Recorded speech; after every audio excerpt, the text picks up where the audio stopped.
ইবাদত বন্দি করে জান্নাত যাওয়া সম্ভব না। আল্লাহ রহমত চাবেন। যেই আল্লাহর বান্দা নামাজ কালাম পড়ছে, যেই নামাজ জামাতে পড়ছে, যেই নামাজ কবুল হয়েছে, এই নামাজ থেকে পাওনাদারকে 1 পয়সার বিনিময় 60 কবুল কিন্তু ফরজ নামাজ বান্দারে দিয়ে দিতে হবে। নাউজুবিল্লাহ। আইল কাড়ো, জেকের করে আইল কেড়ে, জেকের করে আইল কেড়ে। কাজী সাহেবের বই কিনছে গাছে কমার, আমার বই কোনদিন কম হবে না, মাপলে ঠকা বাজবে, 1 কাটা বেশি ছাড়া কম হবে না। আলকাছেন, আলকেট গিয়া 1টা গুছি বেশি লাগাইছেন, 100 গুছি হয়েছে, 100 গুছিতে 1 পণ দান হয়েছে। ধরেন আপনার 500 মণ দানে বিদেশি 1 পণ দান তুইলেন, সারা বছর খাইলেন, হজ করলেন, যাকাত দিলেন, তবলিগে গেলেন, আকিকা করলেন, কোরবানি করলেন, সব গেছে বেত্তা। এই হক ওয়াজ করতে গেলে শেষে আমরা ভালো না। আমাদের কাম বাদান বলতে হবে, কিন্তু মানা দায়িত্ব আপনার। আমাদের কাম কি মানতে হবে, বলতে হবে, কিন্তু মানা দায়িত্ব আপনার। আল্লাহু আকবার। বন্ধু তাকওয়া নূর নামে থেকে তার সোয়ালাকিয়ার বিষয়ে লিখেছেন, তার ভিতরে লিখেছেন ছেলে সন্তানদেরকে মুসলমানি দিয়া ওই উদ্দেশ্যে এক ওয়াক্ত ভাত কোন মসজিদের ইমাম সাহেব খান গজায়েজ নাই। আজকে দেখছি এক জায়গায় ঢোল ডগর ফিরে ছেলেরে গোসল করায়, পেরেস পেয়েছে, ব্যবহার লয়ে এসছে, পরিষ্কার হারাম গুনায় কবির এগুলা। এই হাবিবে আজমি সুদখোর ছিলেন, বিশ্বের সুদখোর। এলাকা ঘুরিয়ে ঘুরিয়ে সুদের টাকা লাগাইতে আনতে যাইতেন। একদিন এক খাতক বাড়ি গেছে, যাইয়া ওই খাতক সাহেব ভয়তে ফলা রয়েছে, বাড়ি আইসে না, বাড়ি আইসে না বাজার। এমনি সময় খাতুক কয় কি আছে ঘরে দাও, কিছু নাই দেওয়ার মতন। আমার ছেলেরা 3 দিন ধরে অনাহার কাঁদতেছে, খাবার কিছু নাই। কিছুক্ষণ আগে ধনী ব্যক্তি বকরির মাথা দিয়ে গেছে খাওয়ার জন্য, তালাশ করে বকরির মাথাটা পাইছে। বকরির মাথাটা পাইলেই রওনা করছে, ছেলেরা 5 দৌড়ে কান্দে, ও কাকা, ও কাকা, আমরা 3 দিন ধরে খানা খাই না, বকরির মাথাটা নিয়ে না। শুনে শুনে না ধর্মের কাহিনী। এমনি সময় লইয়া গেলেন তো গেলেন, বাড়ি নেওয়ার পরে বিবি কয় লাকড়ি বাবু কোথায়, আনছে এক বাড়ি থেকে আন, তাই আটা বাবু কোথায়, আনছে আর এক বাড়ি থেকে আন। ধুমকির তো অভাব নাই। আল্লাহ রুটি পাক করছে, গোস্ত রানছে, 2 স্বামী স্ত্রী খাবার খাইতে হয়েছে। ওরে যখন এই গোস্ত ডালছে তখন সব তরুত রক্ত, হাড্ডিও নাই, গোস্ত নাই, সব রক্ত হয়ে গেছে। বাচ্চাদের কান্দন কবুল হয়ে গেছে। এই সুদখোর তখন বলছে বিবি সব ধরা পড়ে গেছে আমার এই গোস্তের ভিতর, বকরির মাথা ভিতর।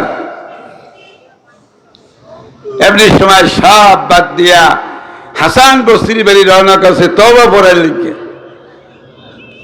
জঙ্গলের পাশে ছেলেরা খেলাধুলা করতেছে।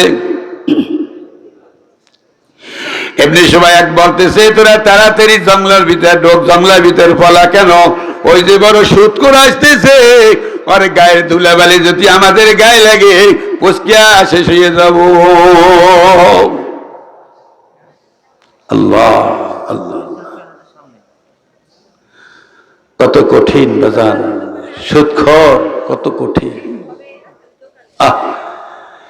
এমনি সময় চিন্তা করলেন আমি কত বড় সুদ করে, কত বড় পাপী, কত বড় গুনাহগার। আমার তো উপায় নাই, চলে গেলেন হাসান বসরির বাড়ি। হাসান বসরির বাড়ি যাইয়া তওবা পড়লেন। তওবা 3 দিন পর যখন আসতেছে, ওই ছেলেরা ওই জায়গায় খেলাধুলা করতেছে। এবার ছেলেরা বলতে তোরা কে কোথায় আসো, তাড়াতাড়ি জঙ্গলায় পলা, আল্লাহর ওলি আসতে যাবি তুমি, আমাদের গায়ে ধুলাবালি গেলে কিন্তু ধ্বংস হয়ে যাব। বলে সুবহানাল্লাহ। তওবা কারে কয় বাজান? তওবা এমন জিনিস, আল্লাহ বলে বান্দা হাজারো বছর গুনাহ করেছো, গুনাহ কবিরা করেছো, যা কিছু করেছো, ফিরে আসো, তওবা করো, আমি আল্লাহ তোমার মাফ করে দিতে পারেন। সুবহানাল্লাহ। হাবিব আজমি চলে আসলেন। আসার পরে যার যার দৌড়ায়, কে বসি আনছে, কে জাল আনছে, কে টাকা পাবে। হাবিব আমি বলতেছি আজকে তোরা আমার দেখে দৌড়েস না, তোকে দেখে আমার দৌড়েন গে দরকার। যার জাল আছে, যার বসি আছে, যার হাড়ি আছে, যার পাতিল আছে, সব খুলে দিলাম, যার যার লয়ে যান, আসল এবং সুর সব মাফ করিয়ে দিলাম।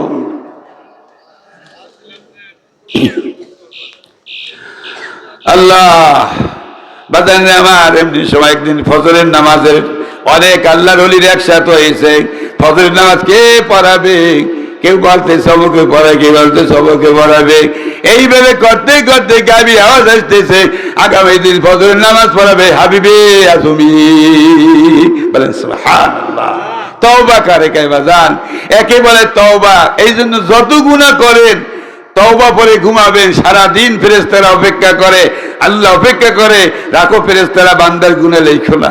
আমার আদরের বান্দা, আমার মহব্বতের বান্দা দোজখে যাবে, এটা বরদাস্ত করতে পারবো না। আদরের বান্দা দেখো ঘুমান গিয়ে সময় যদি তওবা পড়ে, আমি আল্লাহ তার জীবনের সব গুনাহ মাফ করে দেব। বলে সুবহানাল্লাহ। আল্লাহ রাবী সাল্লাল্লাহু আলাইহি ওয়াসাল্লাম মসজিদ নববীতে বসা, এ বাজান তখন দেখ জিবরিল আমিন আসতেছে, পরে দেখে আরো তিনজন কান্দের উপরে হাত দিয়ে আসতেছে। নবী চিন্তা করলেন ঘটনা কি? জিবরিল আমিন একা আসবে, কিন্তু চারজন এসে কেন? আসতে দেখে জিবরাইল, মিকাইল, ইসরাফিল, আজরাইল। কাছে যখন আসছে গায়ে জিবরাইল, কি ব্যাপার, কিয়ামত হবে নাকি? চারজন একসাথে আসলো কেন? গায়ে একটু বসতে দেন, বসার পরে বলবো। যখন বসছে তখন বলতেছে আল্লাহ রাসূল সাল্লাল্লাহু আলাইহি সাল্লাম, আমি জিবরাইলের খবর দিয়ে আসছি। কি খবর? আপনাদের সমস্ত উম্মতেরা সকালে 100 বার দুরূদ 100 বার তওবা পড়বে, সন্ধ্যার পর 100 বার দুরূদ 100 বার তওবা পড়বে, আর জীবনের সমস্ত গুনাহ আল্লাহ মাফ করিয়ে দেবে। বলেন সুবহানাল্লাহ। মিকাইল বলতেছেন, আল্লাহ নবী, আমি মিকাইল, আমার হাতে বান্দা রুজি এবং বান্দার পানি পৌঁছানোর দায়িত্ব।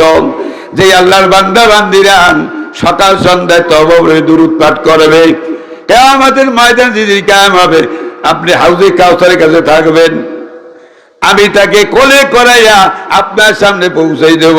আপনি এক পেলা পানি খাওয়াই দেবেন, 40 বছর ভিতরে তার পানি পিপাসা লাগবে না। ইসরাফিল বলতেছে, আল্লাহ নবী, সমস্ত পৃথিবীর মানুষের যত কান আছে অত কান আছে আমার।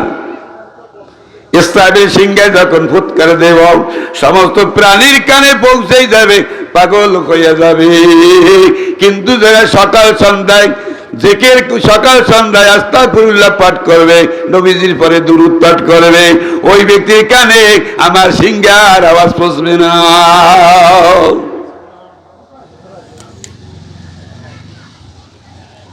4 নম্বর আজরাইল বলতেছেন, আল্লাহ নবী, আমি কত বড় আজরাইল, সারা দুনিয়ার পানি কিন্তু আমার মাথায় ঢাললে এক দ্বারা পানি গড়িয়ে বাহিরে পড়বে না। আল্লাহ। আজরাইল বলতেছেন, দুনিয়ার মানুষ, খোদার বিকাল সৃষ্টি আমি, মওয়াত আমার নাম। খোদার বিকাল সৃষ্টি আমি, মওয়াত আমার নাম। ভবের লীলা সঙ্গ করা হইল আমার কাম।